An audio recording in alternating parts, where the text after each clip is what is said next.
शिवाय नमस्तुभ्यम दोस्तों, हर हर महादेव। स्वागत है आपका हमारे यूट्यूब चैनल शिव और शक्ति में। हर हर महादेव। आज भगवान भोलेनाथ को प्रसन्न करने का सबसे बड़ा दिन है। आज महाशिवरात्रि का महापर्व है। महाशिवरात्रि का व्रत करने से मनुष्यों के सभी दुखों और पीड़ाओं का अंत हो जाता है एवं समस्त मनोकामनाओं की पूर्ति होती है। भगवान शिव और माता पार्वती की कृपा से धन धान्य, सुख, सौभाग्य और समृद्धि की प्राप्ति होती है। तो आज मैं आपको सुना रही हूँ महाशिवरात्रि व्रत की बड़ी ही दुर्लभ कथाएं। इन कथाओं को सुनने से ही महाशिवरात्रि का व्रत पूर्ण माना जाता है। तो आप लोग बड़ी ही श्रद्धा और प्रसन्नचित्त मन से भगवान शिव और माता पार्वती के चरणों का ध्यान करते हुए इन सभी कथाओं को पूरा अवश्य सुनिएगा और कमेंट में हर हर महादेव अवश्य लिखिए। एक बार चित्रभानु नामक एक शिकारी था। पशुओं की हत्या करके वह अपने कुटुंब को पालता था। वह एक साहूकार का ऋणी था, लेकिन ऋण समय पर ना चुका सकने पर क्रोधित साहूकार ने उसको शिव मठ से बंदी बना लिया। संयोग से उस दिन शिवरात्रि थी। बंदी रहते हुए शिकारी मठ में शिव संबंधी धार्मिक बातें सुनता रहा। वहीं उसने शिवरात्रि व्रत की कथा भी सुनी। संध्या होने पर साहूकार ने उसे बुलाया और ऋण चुकाने के लिए पूछा, तो शिकारी ने अगले दिन सारा ऋण चुका देने का वचन दिया।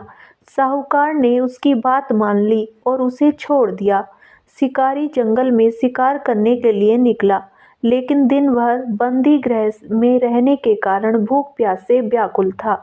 सूर्यास्त होने पर वह एक जलाशय के समीप गया और वहां एक घाट के किनारे एक पेड़ पर पीने के लिए थोड़ा सा जल लेकर चढ़ गया, क्योंकि उसे पूरी उम्मीद थी कि कोई न कोई जानवर अपनी प्यास बुझाने के लिए यहाँ जरूर आएगा। वह पेड़ बेलपत्र का पेड़ था और उसी पेड़ के नीचे शिवलिंग भी थी, जो सूखे बेलपत्रों से ढके होने के कारण दिखाई नहीं दे रहा था। शिकारी को उसका पता न चला। भूख और प्यास से थका वह उसी मचान पर बैठ गया। मचान बनाते समय उसने जो टहनियाँ तोड़ी वे संयोग से शिवलिंग पर गिरी। इस प्रकार दिन भर भूखे प्यासे शिकारी का व्रत भी हो गया और शिवलिंग पर बेलपत्र भी चढ़ गए। एक पहर रात्रि बीत जाने पर एक गर्भिणी हिरणी तालाब पर पानी पीने पहुंची। शिकारी ने धनुष पर तीर चढ़ाकर जैसे ही प्रत्यंचा खींची, उसके हाथ के धक्के से कुछ पत्ते एवं जल की कुछ बूंदें नीचे बने शिवलिंग पर गिरी और अनजाने में ही शिकारी की पहले पहर की पूजा हो गई। हिरणी शिकारी से बोली कि मैं गर्भिणी हूँ, शीघ्र ही प्रसव करूंगी। तुम एक साथ दो जीवों की हत्या करोगे, जो ठीक नहीं है। मैं अपने बच्चे को जन्म देकर शीघ्र ही तुम्हारे समक्ष प्रस्तुत हो जाऊंगी, तब तुम मुझे मार लेना। शिकारी ने प्रत्यंचा ढीली कर दी और हिरनी जंगली झाड़ियों में लुप्त हो गई। कुछ ही देर बाद एक और हिरणी उधर से निकली। शिकारी की प्रसन्नता का ठिकाना ना रहा। समीप आने पर उसने धनुष पर बाण चढ़ाया।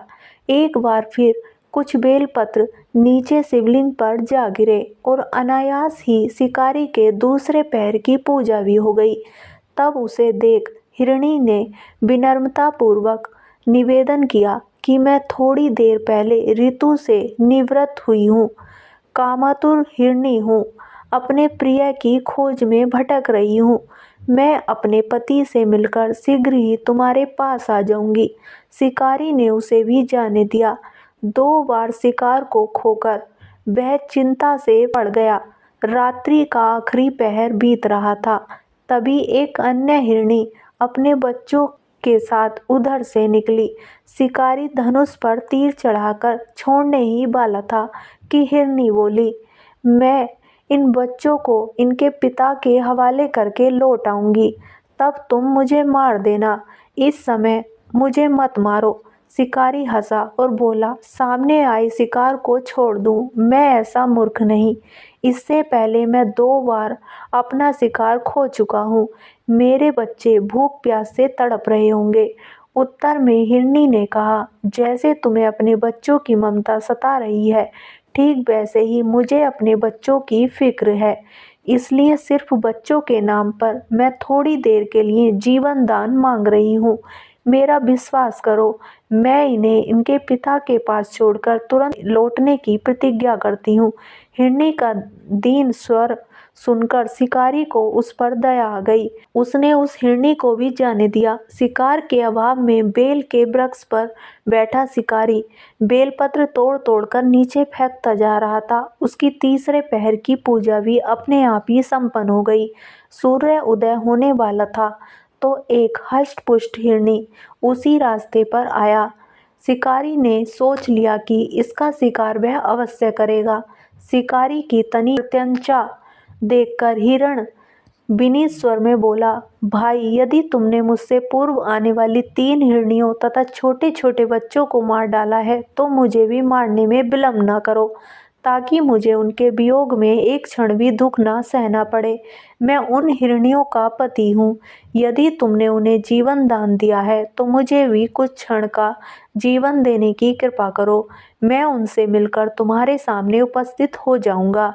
हिरण की बात सुनकर शिकारी ने सारी कथा हिरण को सुना दी।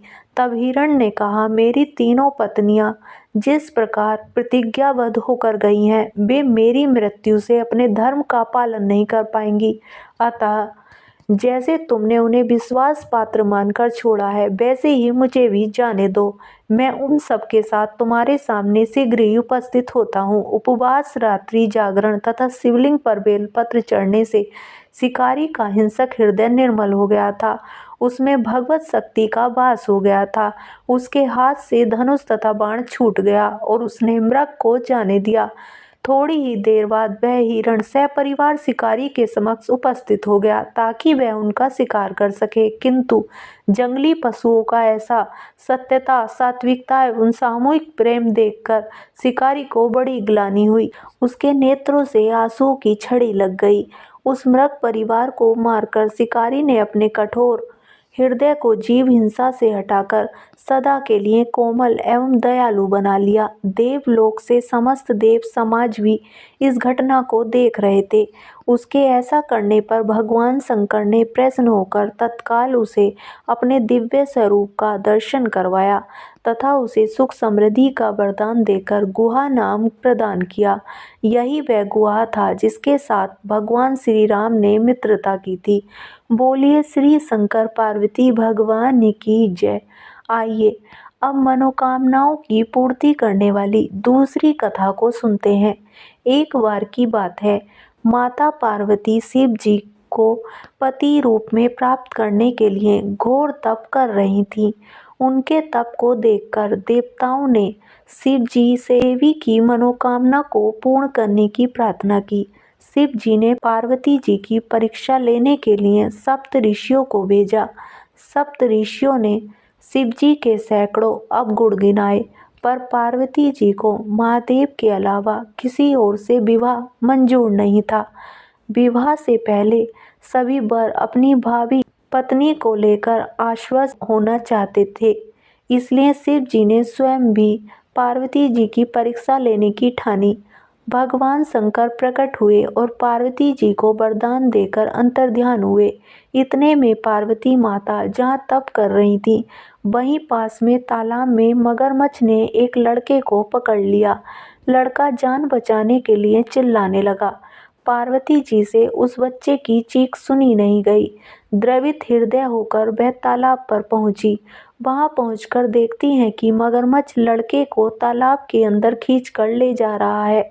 लड़के ने देवी को देखकर कहा, मेरी ना तो माँ है, ना बाप, ना ही कोई मित्र है। माता, आप मेरी रक्षा करें। पार्वती जी ने कहा, हे मगरमच्छ, इस लड़के को छोड़ दो। मगरमच्छ बोला, दिन के छठे पहर में जो मुझे मिलता है उसे अपना आहार समझकर स्वीकार करना मेरा नियम है। ब्रह्मदेव ने दिन के छठे पहर इस लड़के को भेजा है, मैं इसे क्यों छोड़ूं? पार्वती जी ने विनती की कि तुम इसे छोड़ दो, बदले में तुम्हें जो चाहिए वह मुझसे कहो। मगरमच्छ बोला, एक ही शर्त पर मैं इसे छोड़ सकता हूँ। आपने तप करके महादेव जी से जो वरदान लिया है, यदि उस तप का फल मुझे दे दो तो मैं उसे छोड़ दूंगा। पार्वती जी तुरंत तैयार हो गईं। उन्होंने कहा, मैं अपने तप का फल तुम्हें देने को तैयार हूँ, लेकिन तुम इस बालक को छोड़ दो। मगरमच्छ ने समझाया, सोच लो देवी, जोश में आकर संकल्प मत करो। हजारों वर्षों तक जैसा तप आपने किया है वैसा देवताओं के लिए भी संभव नहीं है। उसका सारा फल इस बालक के प्राणों के बदले चला जाएगा। पार्वती जी ने कहा, मेरा निश्चय पक्का है, मैं तुम्हें अपने तप का फल देती हूँ, तुम इसको जीवन दे दो। मगरमच्छ ने पार्वती जी से तप दान करने का संकल्प करवाया। तप का दान होते ही मगरमच्छ का देह तेज से चमकने लगा।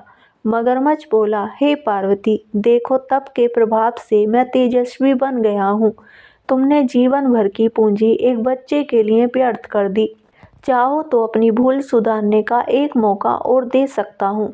पार्वती जी ने कहा, हे मगरमच्छ, तब तो मैं पुनः कर सकती हूँ, किंतु यदि तुम इस लड़के को निगल जाते तो इसका जीवन वापस नहीं मिल सकता था। देखते ही देखते वह लड़का अदृश्य हो गया। मगरमच्छ भी लुप्त हो गया। पार्वती जी ने विचार किया, मैंने तप तो दान कर दिया है, अतः पुनः तप आरंभ करूंगी। पार्वती जी ने फिर से तप करने का संकल्प किया। भगवान सदा से फिर से प्रकट होकर बोले, पार्वती, भला अब क्यों तप कर रही हो? पार्वती जी ने कहा, प्रभु, मैंने अपने तप का फल दान कर दिया है। आपको पति रूप में पाने के संकल्प के लिए मैं फिर से वैसा ही घोर तप करके आपको प्रसन्न करूंगी। महादेव जी बोले, मगरमच्छ और लड़के दोनों रूपी में मैं ही था। तुम्हारा चित्त प्राणी मात्र में अपने सुख दुख का अनुभव करता है या नहीं, इसकी परीक्षा लेने के लिए मैंने यह लीला रची थी। अनेकों रूपों में दिखने वाला मैं एक ही हूँ। मैं अनेक शरीरों में शरीरों से अलग निर्विकार हूँ। तुमने अपना तप मुझे ही दिया है, इसलिए अब और तप करने की कोई ज़रूरत नहीं है। देवी ने महादेव को प्रणाम कर प्रसन्न मन से विदा किया। बोलिए शंकर पार्वती भगवान की जय। आइए अब मनोकामनाओं को पूरी करने वाली दूसरी कथा को भी सुनते हैं। एक शिव मंदिर में एक बड़ा सा पेड़ था।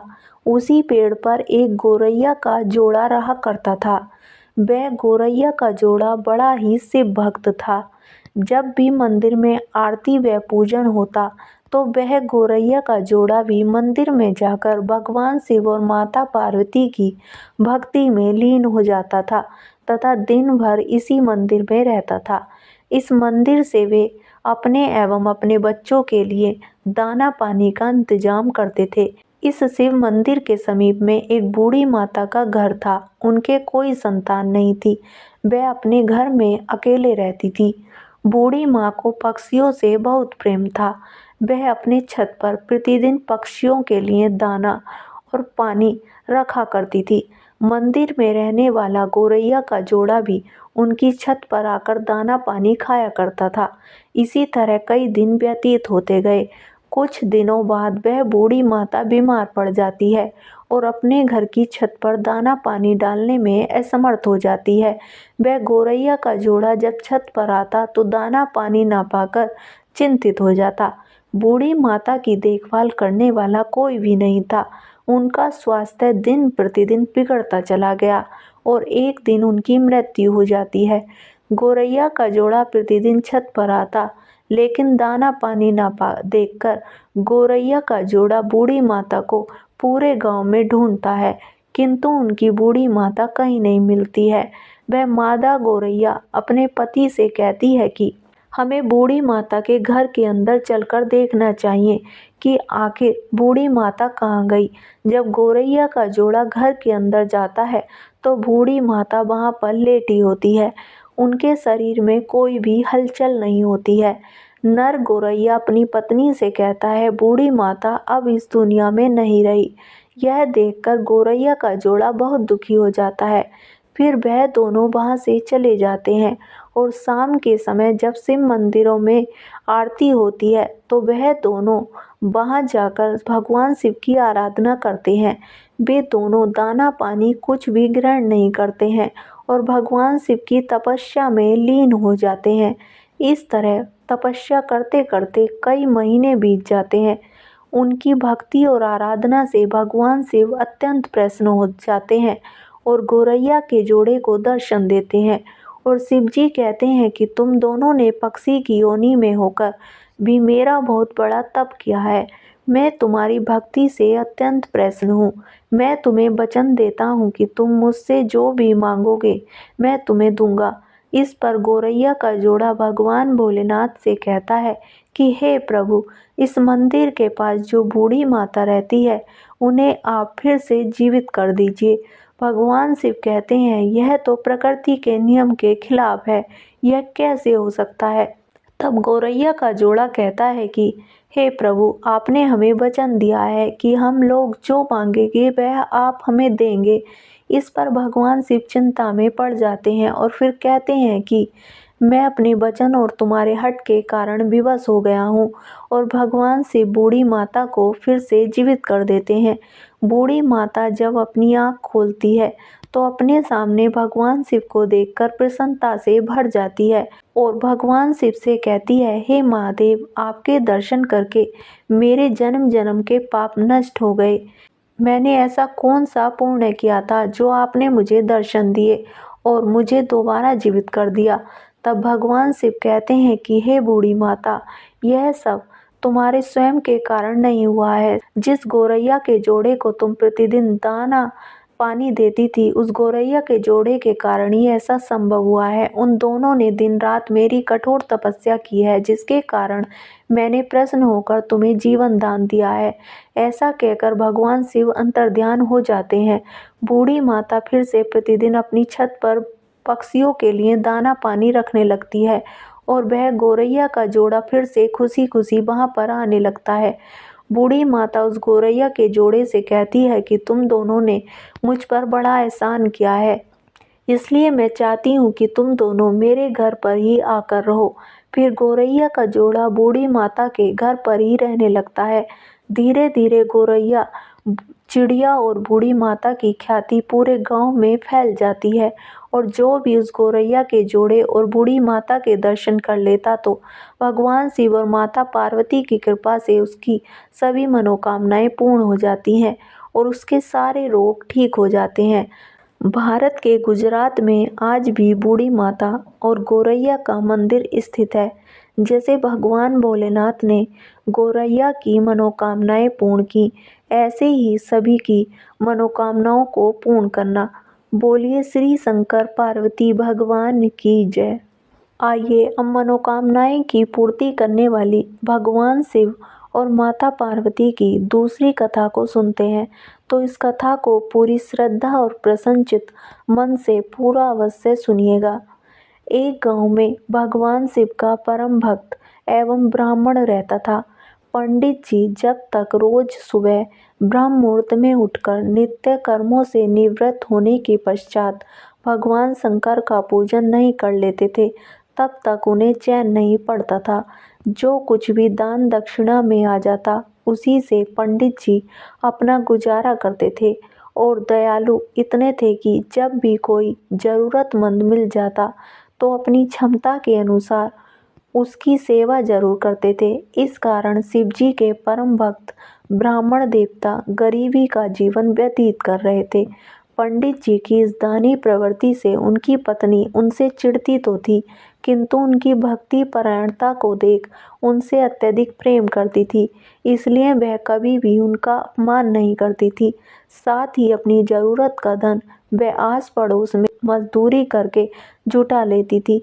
एक समय ऐसा आया जब मंदिर में दान दक्षिणा कम आने लगी, जिससे पंडित जी की आर्थिक तंगी का सामना करना पड़ा।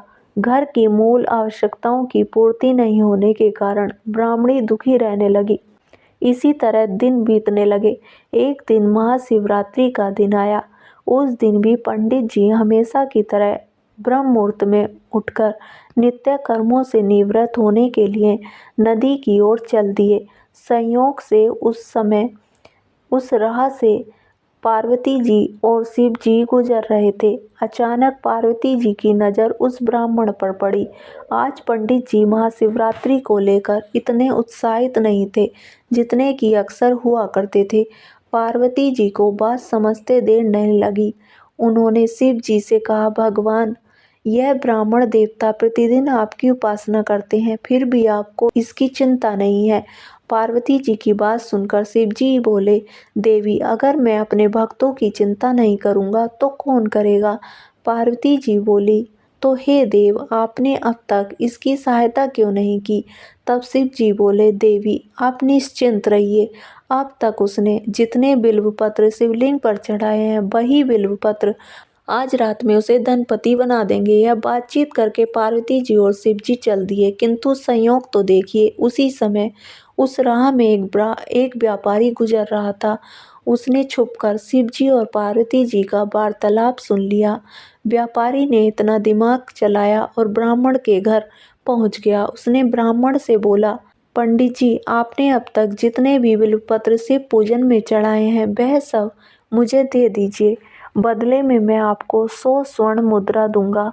पंडित जी ने अपनी पत्नी से पूछा तो वह बोली, पुण्य का दान ठीक तो नहीं है, किंतु अगर आपका मन करे तो दे दीजिए, हमें धन की आवश्यकता है, इसलिए दे दीजिए। पंडित जी ने सारे बिल्वपत्र एक बोर में भरकर सेठ जी को दे दिए। सेठ जी बिल्वपत्र चढ़ाकर देखने लगे कि कब शिव जी कृपा करेंगे और कब वह धनपति बन जाएंगे। परीक्षा करते करते सेठ जी को आधी रात हो गई। सेठ जी चमत्कार देखने के लिए बहुत उतावले हो रहे थे। आखिर में तीसरा पहर गुजरने के बाद सेठ जी का सब्र का बांध टूट ही गया और क्रोध में आकर सेठ जी ने शिवलिंग को झंझोड़ने लगे। फिर अचानक ही चमत्कार हुआ। सेठ जी के हाथ शिवलिंग से चिपके रह गए। उन्होंने बहुत प्रयास किया किंतु हाथ हिले तक नहीं। थक हार कर सेठ जी शिव जी से क्षमा याचना करने लगे। तब शिव जी बोले, हे लोभी सेठ, जिस ब्राह्मण से तूने यह बिल्व पत्र खरीदे हैं उसे 1000 स्वर्ण मुद्राएं दे, तब जाकर तेरे हाथ छूटेंगे। प्रातःकाल जब पंडित जी पूजन के लिए आए तो उन्होंने देखा कि सेठ जी के हाथ शिवलिंग से चिपके हुए हैं और सेठ जी रो रहे हैं। उन्होंने पूछा तो सेठ बोले, पंडित जी, शीघ्रता से मेरे बेटे को 1000 स्वर्ण मुद्राएं लेकर मंदिर आने को कहो। पंडित जी ने सेठ के बेटे को बुलाया और सेठ ने वह स्वर्ण मुद्राएं ब्राह्मण को दिलवा दी। तब जाकर सेठ के हाथ शिवलिंग से छूटे। यह देखकर पार्वती जी शिव जी से पूछती हैं, हे नाथ, आपने अब तक अपने भक्त को कोई धन नहीं दिया। शिव जी बोले, मेरे पास कहाँ धन है जो मैं दूंगा, किंतु मेरा भक्त अब करीब नहीं है, यह तुम स्वयं देख लो। जैसी कृपा भगवान शिव और माता पार्वती ने उस ब्राह्मण पर की, ऐसी ही कृपा भगवान हम सब पर करे। बोलिए शंकर पार्वती भगवान की जय। आइए अब मनोकामनाओं को पूरी करने वाली दूसरी कथा को सुनते हैं। महाशिवरात्रि के दिन इस कथा को सुनने से अपार धन की प्राप्ति होती है। एक बार की बात है, रावण ने कुबेर को लंका से निकाल दिया और कुबेर को मुख्य भूमि की ओर पलायन करना पड़ा। अपना राज्य और प्रजा को खोने की निराशा में उन्होंने शिव जी की पूजा करनी शुरू की और एक शिव भक्त बन गए। भगवान शिव जी ने दया भाव दिखाते हुए उन्हें कन्या राज्य और संसार का सारा धन दे दिया। इस तरह कुबेर जी संसार के सबसे अमीर व्यक्ति बन गए। धन मतलब कुबेर, यह कुछ इस प्रकार देखा जाने लगा।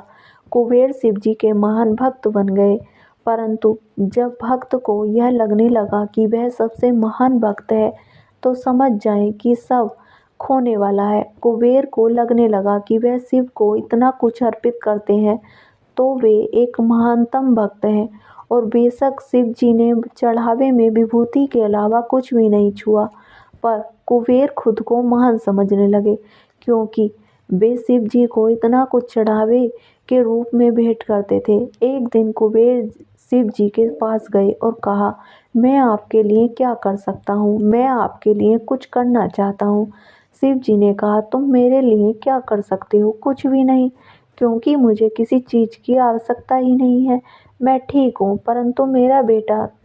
उन्होंने गणपति जी की ओर इशारा करते हुए कहा, यह लड़का हमेशा भूखा रहता है, इसे अच्छे से भोजन करा दो, यह तो अत्यंत सरल है। कहकर कुबेर जी गणपति को अपने साथ भोजन के लिए ले गए। उन्होंने गणपति जी को खाना खिलाना शुरू किया और वे खाते गए और खाते ही गए। कुबेर ने सैकड़ों रसोइयों की व्यवस्था की और प्रचुर मात्रा में खाना बनाना शुरू किया। उन्होंने यह सारा भोजन गणेश जी को परोसा और वे खाते ही रहे।